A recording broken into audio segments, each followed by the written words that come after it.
Hello friends, എല്ലാവർക്കും good morning. അപ്പോൾ എല്ലാവർക്കും ഒരു അടിപൊളി വിശേഷത്തിലേക്ക് തന്നെ സ്വാഗതം.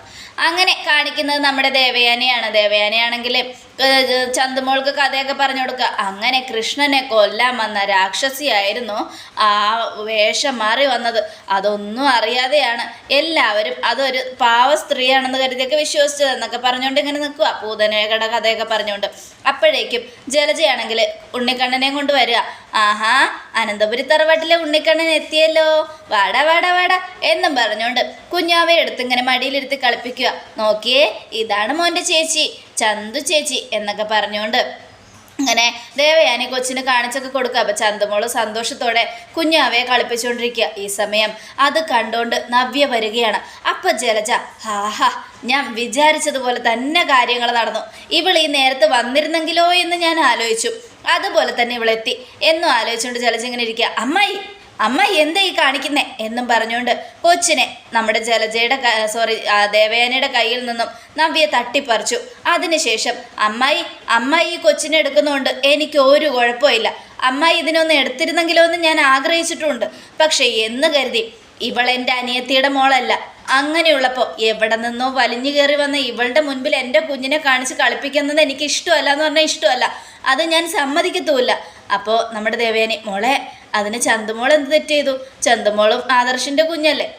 ആരുടെ ആണെങ്കിലും ഇവളെൻ്റെ അനിയത്തിയുടെ കുഞ്ഞായിരുന്നെങ്കിൽ ചേച്ചി അനിയനും കൂടെ കളിക്കട്ടെ എന്ന് ഞാൻ കരുതി തന്നെയായിരുന്നു. ചേച്ചി അനിയനും നല്ല സ്നേഹത്തോടെ ജീവിക്കണമെന്ന് ഞാൻ വിചാരിച്ചു തന്നെയായിരുന്നു. പക്ഷേ ഇതെനിക്ക് ഒരിക്കലും അംഗീകരിക്കാൻ പറ്റാത്തൊരു കാര്യമാണ്. ഇവൾ ഒരിക്കലും എൻ്റെ അനിയത്തിയുടെ ചോരയല്ല. അതുകൊണ്ട് എനിക്കിവളെ സ്നേഹിക്കാനോ ഒരിക്കലും ഇതാക്കാനോ കഴിയില്ല. ഞാനത് ചെയ്യത്തുമില്ല. ഇനി മേല ഇവളുടെ അടുത്ത് നിന്ന് എൻ്റെ കുഞ്ഞിനെ എടുത്തു പോകരുത്.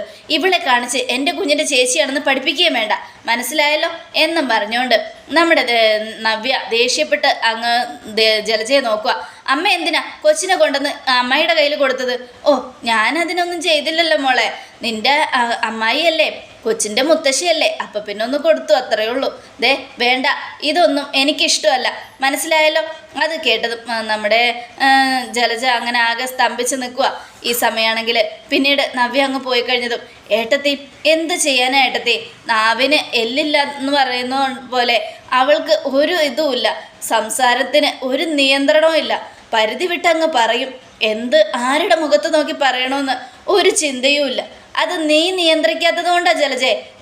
ഒരു കാര്യം ഞാൻ പറയാം, എന്തായാലും നീ നിയന്ത്രിച്ച നിനക്ക് നല്ലത്. ഓ, ഞാൻ നിയന്ത്രിച്ച നിൽക്കുന്ന മരുമകളാണോ ഏട്ടത്തി അവള്? പറഞ്ഞിട്ട് കാര്യമില്ല. അല്ല, ഏട്ടത്തി എന്തിനാ ഇവളെ തലയിലെടുത്ത് വയ്ക്കുന്നേ? ഇവൾ ഈ കുടുംബത്തിലെ ചോരയൊന്നും അല്ലല്ലോ. ആര് പറഞ്ഞു? ഇവൾ ആദർശിൻ്റെ നയനയുടെയും കുഞ്ഞ് തന്നെയാ. അത് വെറുതെ വാക്കുകൊണ്ട് പറയുന്നതല്ലേ. എൻ്റെ ഏട്ടത്തി ഉള്ള സത്യം അങ്ങ് തുറന്നു പറഞ്ഞു എന്ന് കരുതി ഒന്നും സംഭവിക്കാൻ പോകുന്നില്ല. ഞാനുള്ള സത്യം തന്നെയാണ് പറഞ്ഞത്. നീ വിശ്വസിച്ചാലും ഇല്ലെങ്കിലും ഇവള് ആദർശിൻ്റെ കുഞ്ഞ് തന്നെ, മോള് തന്നെയാ, ആദർശിൻ്റെ നയനയുടെ മോള്. അതുകൊണ്ട് ഇവിടെ ആരും ഈ കുഞ്ഞിനെ കുറ്റപ്പെടുത്തുന്നത് എനിക്കിഷ്ടമല്ല. ഇവിടെ ചന്തുമോള് കഴിഞ്ഞിട്ടേ ഉള്ളൂ ബാക്കി ആരും. എൻ്റെ ഏട്ടത്തി മനസ്സിൽ എന്തെങ്കിലും ഉണ്ടെങ്കിൽ അതങ്ങ് തുറന്നു പറ. ഓഹോ, അങ്ങനെയാണല്ലേ അപ്പം കാര്യങ്ങൾ. എൻ്റെ മനസ്സിൽ എന്താ ഉള്ളതെന്ന് നീ ഇപ്പം അറിയണ്ട. പിന്നെ ഒരു കാര്യം ഞാൻ പറയാം, വെറുതെ എന്നെ ചൊടിപ്പിച്ച് എൻ്റെ വായിൽ നിന്ന് ഓരോന്ന് കേൾക്കാമെന്നും വിചാരിക്കേണ്ട. അത് നിന്നോട് ഞാൻ പറയില്ല. ഒരേ ഒരു വാക്കേ ഞാൻ പറയൂ, ചന്തുമോള് ഈ തറവാടിൻ്റെ അവകാശി തന്നെയാ എന്നും പറഞ്ഞുകൊണ്ട് ദേവയാനി വാശി പിടിക്കുക. അത് കേട്ടതും ജലജ അങ്ങ് ദേഷ്യപ്പെട്ട് എഴുന്നേറ്റ് പോവുകയാണ്. ഈ സമയം മോൾ ഇതൊന്നും കാര്യമാക്കണ്ട കേട്ടോ. മോളെ കുറ്റപ്പെടുത്തുന്നവരും മോളോട് ദേഷ്യപ്പെടുന്നവരും ഒക്കെ നല്ലവരല്ല എന്ന് കരുതിക്കോ. ശരി മുത്തശ്ശി എന്നും പറഞ്ഞ് ചന്തുമോള് തലയാട്ടുക. ഈ സമയം പിന്നീട് കാണിക്കുന്ന നവ്യയാണ്. അപ്പോൾ ജലജ, ഇതാണ് പറ്റിയ അവസരം, ഇവളെ ഒന്നും കൂടെ ഒന്ന് ചൂട് പിടിപ്പിക്കാം എന്നും പറഞ്ഞുകൊണ്ട് അങ്ങോട്ട് ചെല്ലുക. എൻ്റെ നവ്യയെ, ഒരു കാര്യം ഞാൻ പറഞ്ഞേക്കട്ടെ, അവരെ പറയുന്നതൊന്നും ശരിയല്ല. അമ്മയോട് ആരാ പറഞ്ഞത് എൻ്റെ കുഞ്ഞിനെ അവരുടെ കൈ കൊടുക്കാൻ? എൻ്റെ മോളെ ഞാൻ കൊടുത്തതല്ല, എൻ്റെ കയ്യിൽ നിന്ന് മേടിച്ചതല്ലേ. എനിക്കെന്ത് ചെയ്യാൻ പറ്റും? തരില്ലെന്ന് പറഞ്ഞാൽ പിന്നെ അത് വേറൊരു പുകിലാവും. പിന്നെ ഉണ്ണിക്കണ്ണൻ്റെ കാര്യം പറഞ്ഞ് അവകാശം പറഞ്ഞു. പക്ഷെ അവർ പറയുക ഉണ്ണിക്കണ്ണനേക്കാളും കൂടുതൽ അവകാശം ചന്തുമോൾക്കാണത്രേ. പിന്നെ ഞാനത് പറഞ്ഞ് എതിർത്തു. ആദർശിൻ്റെ കുഞ്ഞാണെന്ന് നിങ്ങൾ പറയുന്നുണ്ടെങ്കിലും അതിന് തെളിവൊന്നുമില്ലല്ലോ. അതുമാത്രമല്ല, ആദർശിൻ്റെ കുഞ്ഞാണെന്നും പറഞ്ഞ് ഈ കുഞ്ഞിന് അവകാശം കൊടുക്കാൻ പറ്റില്ല, എൻ്റെ ഉണ്ണിക്കണ്ണൻ തന്നെയാണ് ഇവിടുത്തെ അവകാശിയെന്നും. അപ്പം അവർ പറയുക, ആര് പറഞ്ഞു ചന്തുമോൾക്കുള്ള അവകാശവും ഉണ്ണിക്കണ്ണനില്ല എന്ന്? ഞാൻ വലിഞ്ഞു കയറി വന്നവളാണല്ലോ മോളെ. അതുകൊണ്ട് എനിക്ക് കൂടുതലൊന്നും സംസാരിക്കാൻ പറ്റില്ലല്ലോ.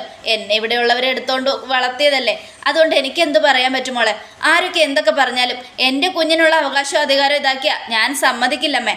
ഒരു കാര്യം ഞാൻ പറഞ്ഞേക്കാം, എൻ്റെ കുഞ്ഞിനെ എല്ലാവരും എനിക്ക് സഹിക്കാൻ പറ്റുന്നില്ല. ഞാൻ ആരെയും വിശ്വസിക്കുന്നില്ല. പക്ഷേ എന്തൊക്കെ സംഭവിച്ചാലും മാറി താമസിക്കാൻ പോവുക ഞാൻ അഭിയേം കൂട്ടി. മോളെന്തിനാ മാറി താമസിക്കുന്നേ? അത്രയ്ക്ക് ഇത്ര ഇതുണ്ടെങ്കിൽ ആദർശം നയനെ മാറി താമസിക്കട്ടെ.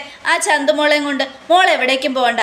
പിന്നെ എങ്ങനെ ശരിയാവും അമ്മേ? ഇവിടെ നിന്ന് ഇതൊക്കെ കാണാൻ വയ്യാത്തത് കൊണ്ട് പറയുക. ദേ ഒരു കാര്യം ഞാൻ പറയാം, ഇതൊക്കെ കാണാൻ വയ്യെങ്കിൽ മോൾ ഡെയിലി പ്രശ്നം ഉണ്ടാക്കുക. അങ്ങനെ പ്രശ്നം ഉണ്ടാക്കുമ്പോൾ ഈ പ്രശ്നത്തിനൊരു പരിഹാരം കാണാൻ മുത്തശ്ശൻ ഈ വീടിൻ്റെ ഭാഗം വയ്ക്കൽ നടത്തും. അങ്ങനെ നടത്തുമ്പോൾ മോക്കും അബിക്കുള്ളതും കിട്ടാതിരിക്കില്ലല്ലോ. അങ്ങനെ കിട്ടുമ്പോൾ ഉറപ്പായിട്ടും നമുക്ക് ഒരുമിച്ച് അവിടെ പോയി താമസിക്കാം. അല്ലാതെ ഇവിടെ നിന്ന് വഴക്കിട്ടിട്ട് ഒറ്റയ്ക്ക് പോകേണ്ട ആവശ്യമൊന്നുമില്ല മോളെ. അവരെന്നെ എടുത്തു വളർത്തിയതാണെങ്കിലും അവർ വളർത്തിയതുകൊണ്ട് എനിക്കുള്ള അവകാശം കൂടെ കിട്ടണമല്ലോ.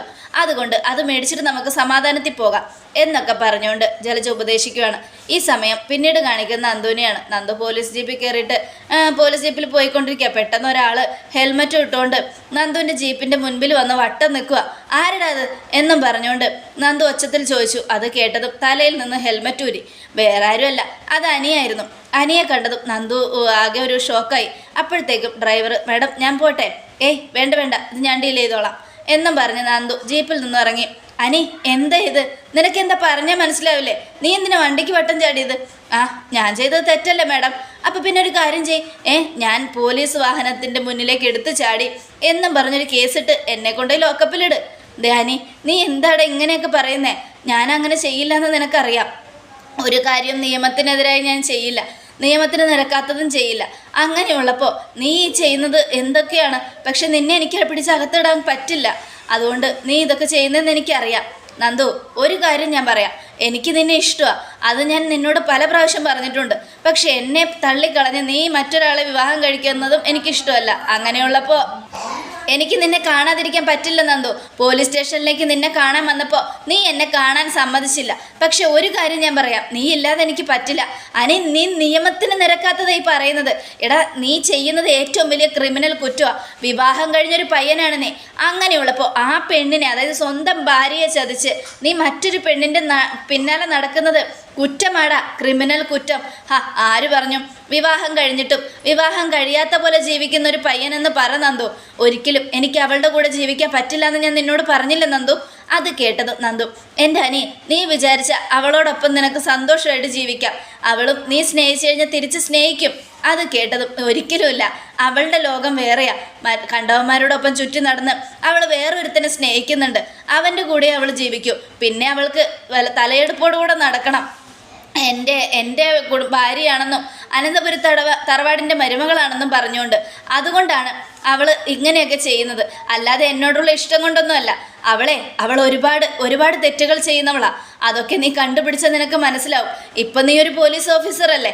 അതുകൊണ്ട് നീ കണ്ടുപിടിക്ക്. അനാമിക ചെയ്തു കൂട്ടുന്ന ഓരോ കള്ളത്തരങ്ങളും നിനക്ക് മനസ്സിലാവും നന്ദു എന്നും പറയുകയാണനി. ശരി, ആയിക്കോട്ടെ. എന്തൊക്കെയായാലും നിന്നെ എനിക്ക് കല്യാണം കഴിക്കാൻ പറ്റില്ല. അതിന് എതിർപ്പുകൾ ഒരുപാടുണ്ട്. എൻ്റെ കൂട്ടുകാരന്മാരോട് ഞാൻ പറയും, നിൻ്റെ പേരും പറഞ്ഞുകൊണ്ട് ഇനി എൻ്റെ അടുത്തേക്ക് വരരുതെന്ന്. നീ പറഞ്ഞാലും അവർ വരും. കാരണേ അവർക്കറിയാം നമ്മൾ തമ്മിൽ ഒന്നിക്കേണ്ടവരാണെന്ന്. നമ്മൾ ഒന്നിക്കുന്നത് അവർക്ക് ഇഷ്ടമാണ്. അതുകൊണ്ട് അവർ വന്ന് സപ്പോർട്ട് ചെയ്യുക തന്നെ ചെയ്യും. പിന്നെ ഒരു കാര്യം ഞാൻ പറയാം, നീ മറ്റൊരു വിവാഹം കഴിക്കുകയാണെങ്കിൽ നന്ദു, അന്നത്തോടെ എൻ്റെ ജീവിതം ഞാൻ അവസാനിപ്പിക്കും. നീ മറ്റൊരു പുരുഷൻ്റെ ഭാര്യയാകുന്നത് കാണാൻ എനിക്ക് കഴിയില്ല. അതുകൊണ്ട് തന്നെ നിന്നെ കിട്ടുന്നത് വരെ ഞാൻ കാത്തിരിക്കും, ജീവിതകാലം മുഴുവനും എന്നും പറഞ്ഞുകൊണ്ട് അനി ഇങ്ങനെ നിൽക്കും. അല്ല, എന്തൊക്കെ പാർട്ടി അറേഞ്ച് ചെയ്തിട്ടുണ്ടെന്നൊന്നും എന്നെ വിളിച്ചില്ല. എന്നിട്ട് വേണം വേറെ പുകിലുണ്ടാക്കാൻ. എൻ്റെ അനി, നിനക്ക് എന്താ കാര്യം പറഞ്ഞാൽ മനസ്സിലാവില്ല അനി എന്നും നമ്മുടെ നന്ദു ചോദിക്കുക. അതൊക്കെ മനസ്സിലാവും. പക്ഷെ എന്തായാലും നിന്നെ ഞാൻ വെറുതെ വിടില്ല നന്ദു. എനിക്ക് നീ വേണം. പിന്നെ ഒരു സത്യം പറയട്ടെ, ഈ യൂണിഫോമിൽ നിന്നെ കാണാൻ നല്ല ഭംഗിയുണ്ട്, നന്നായിട്ട് ചേരുന്നുണ്ട് നിനക്ക് എന്നൊക്കെ പറയാം. എടാ പോടാ, വെറുതെ എന്നെ നീ ഇങ്ങനെ ഇട്ട് ടെൻഷൻ അടിപ്പിക്കില്ല. നീ ഇപ്പം ഞാൻ പോവുക, പക്ഷെ ഇനിയും ഞാൻ വരും. ഇതുപോലെ നീ എന്നെ കല്യാണം കഴിക്കുന്നതുവരെ, എന്നെ നീ ഇഷ്ടപ്പെട്ട് എന്നെ നീ സ്വീകരിക്കുന്നതുവരെ നിന്റെ പിന്നാലെ ഞാൻ ഉണ്ടാവും നന്ദു എന്നും പറഞ്ഞുകൊണ്ട് അനി ബൈക്ക് എടുത്തോണ്ട് പോവുക. അപ്പം നന്ദു ആകെ സങ്കടപ്പെട്ട് വണ്ടിയിലേക്ക് കയറുക. എന്താ മാഡം, പൂവാലനാണോ? ഏയ് അല്ലല്ല, കുഴപ്പക്കാരന് പൂവാലനൊന്നുമല്ല, എൻ്റെ നല്ലൊരു സുഹൃത്താണ്. പിന്നെ എൻ്റെ ഏറ്റവും അടുത്ത ബന്ധുവാ. ഓ ആണോ? സോറി മാഡം, സാരമില്ല. അങ്ങനെ ഒരു ജീപ്പിൽ പോവുക. പോയിക്കൊണ്ടിരിക്കുമ്പോഴൊക്കെ അനിയാണെങ്കിൽ നന്ദുവിൻ്റെ പിന്നാലെ ജീപ്പിൽ ഇങ്ങനെ പോയിക്കൊണ്ടിരിക്കുക. ഈശ്വര, ഇവന് ഞാൻ എന്ത് പറഞ്ഞ് മനസ്സിലാക്കും? എത്ര പറഞ്ഞിട്ടും ഇവന് തലയിൽ കയറുന്നില്ലല്ലോ. ഇവനെ എങ്ങനെയൊന്ന് മനസ്സിലാക്കിക്കുന്നേ? ഒരു പിടിയും കിട്ടുന്നില്ലല്ലോ. ഗോവിന്ദനും വേണുവും രേവതിയാണെങ്കിലൊന്ന് പരാതിയായിട്ട് വന്നു. ആ പരാതിയൊക്കെ ഞാൻ മേടിക്കാമെന്ന് പറഞ്ഞിട്ട് പോലും അവർ തന്നില്ല. അതൊക്കെ അവരെന്നെ പേടിച്ചിട്ടാ. അതിനിടയിലും പല പ്രശ്നങ്ങളും ഉണ്ടാവാതിരിക്കാൻ ഞാൻ നോക്കുക. അതിനിടയിലാണ് ഇവൻ ഇങ്ങനെ എന്നെ ശല്യം ചെയ്യുന്നത്. ഞാൻ ഇനിയിപ്പോൾ എന്ത് ചെയ്യും? ആരോട് പറയും? ഒരു പിടിയും കിട്ടുന്നില്ലല്ലോ ഭഗവാനെ. ആർക്ക് സപ്പോർട്ട് ചെയ്യും എന്നൊന്നും ഒരു പിടിയില്ല എന്നൊക്കെ ആലോചിച്ചുകൊണ്ട് നമ്മുടെ നന്ദു ആണെങ്കിൽ ഇങ്ങനെ ജീപ്പിലിരുന്ന് പോയിക്കൊണ്ടിരിക്കുക. പക്ഷെ അനി പിന്നാലെ പിന്തുടർന്ന് വരുന്നതിൽ നന്ദുവിന് നല്ല സന്തോഷമുണ്ട്, സങ്കടമുണ്ട്, എന്ത് ചെയ്യണമെന്നറിയാതെ ഒരു പേടിയുണ്ട്. ഈ സമയം പിന്നീട് കാണിക്കുന്നത് നമ്മുടെ കനകയാണ്. കനകയാണെങ്കിൽ ഭക്ഷണമൊക്കെ ഉണ്ടാക്കിക്കൊണ്ടിരിക്കുക. അപ്പോഴേക്കും നന്ദു വന്നു. അതെ, അമ്മയോട് ഞാൻ പറഞ്ഞതല്ലേ എല്ലാം ഒറ്റയ്ക്ക് ഉണ്ടാക്കി കഷ്ടപ്പെടരുതെന്ന്. പിന്നെ എന്തിനാ എല്ലാം കൂടെ ഒറ്റയ്ക്ക് ഉണ്ടാക്കി സങ്കടപ്പെടുന്നേ?